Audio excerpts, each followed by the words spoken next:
Whether you realize it or not, some of your favorite movies have been lying to you all this time. I know, shocking. From Best Picture winners to indie hits, these bona fide classics seem to be about one thing but ultimately ended up revealing a completely different agenda. Gareth here from WhatCulture.com, and here are 10 brilliant movies that completely lied what they were about. Number 10, Fight Club.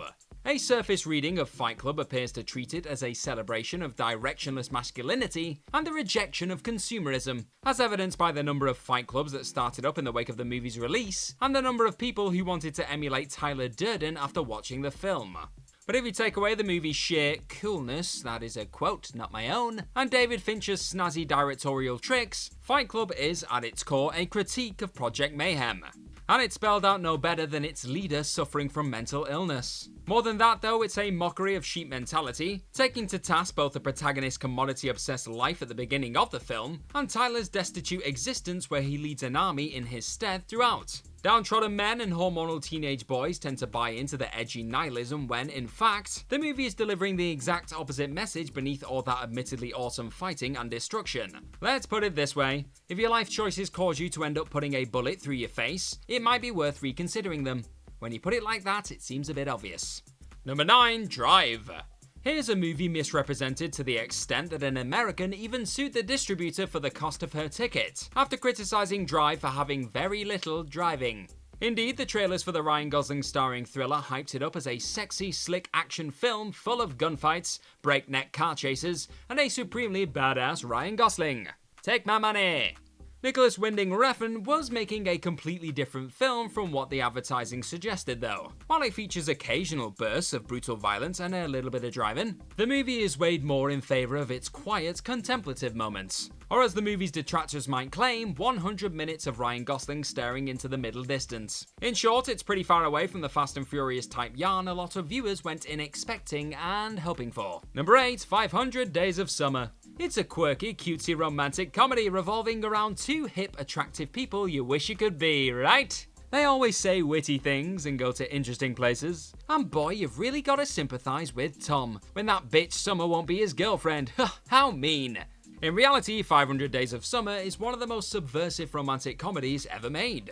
Even though its true meaning hides in plain sight, with the opening declaration, this is not a love story. They warned you. You see, Tom is infatuated with Summer, or rather an idealised non-existent version of Summer, that he has created in his mind.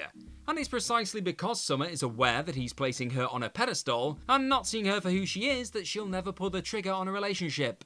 The film, as unfolding from Tom's perspective, appears to garner him sympathy. But when you consider the full context of their time together, he's pretty pathetic. This follows through to the ending, where he meets a new girl named Autumn, and we're left to ponder whether Tom is going to literally repeat the same cycle of idealization once again.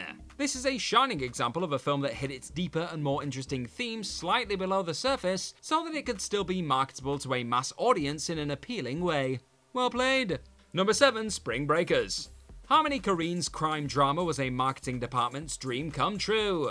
The vast majority of the film has the likes of Vanessa Hudgens, Selena Gomez and Ashley Benson strutting around in bikinis, getting laid and getting wasted. So there's not much that needs to be done to sell it really. And naturally, audiences for the most part went in expecting a shallow, hedonistic movie without much substance to it at all. If you know Korine's work though, you know to expect the unexpected, baby.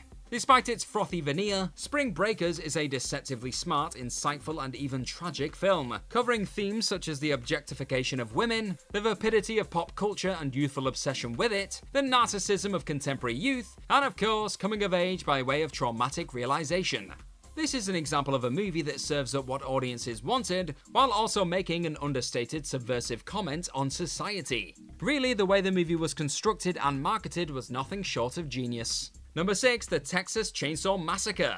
Despite being popularly regarded as one of the greatest horror films ever made, The Texas Chainsaw Massacre is on the surface a pretty straightforward movie about a family of maniacs who slaughter a group of youngsters. What else could there really be to it? In recent years, the film's apparently vegetarian agenda has been thoroughly examined. That the systemic murder of the victims is akin to that of animals killed for meat. They're captured against their will, bludgeoned, hung up on meat hooks and eventually killed for food, before being shoved in freezers. The characters even discuss the depravity of killing animals for meat early on. And in case you needed any more evidence, director Tobe Hooper himself has said, In a way, I thought the heart of the film was about meat. It's about the chain of life and killing sentient beings. And he even gave up eating meat during the movie's production. Number 5, $1 Million Baby.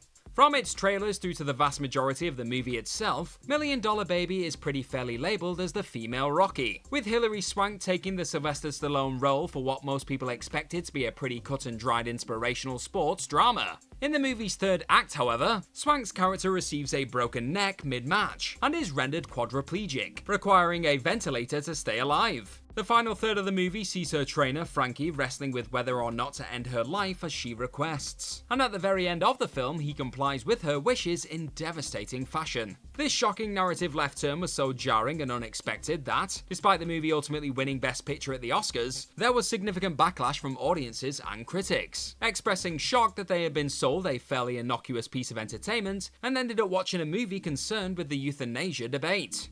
Of course, the end result was significantly better than had it just been a down-the-line underdog story, but Warner Brothers still weren't exactly upfront and honest about what their film actually was. Number 4, District 9.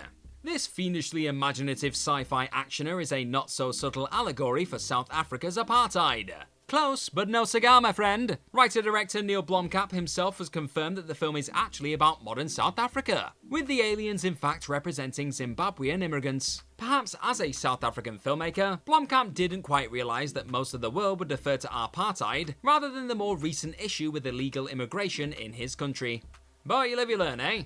Number 3, Monsters. The marketing for Monsters heavily played up the notion that it was basically a low-budget Cloverfield, focusing on the CGI-driven mayhem as an alien creature lays waste to Mexico. Gareth Edwards' film in fact barely featured alien monsters at all, however, and instead focused on a road trip through Mexico as a photojournalist attempts to get a young woman back to the US. Part road movie and part romance, the monsters appear only occasionally and really just set the backdrop of love against adversity, causing many to express disdain that the film was not the action-driven monster movie they had been sold. What a shame.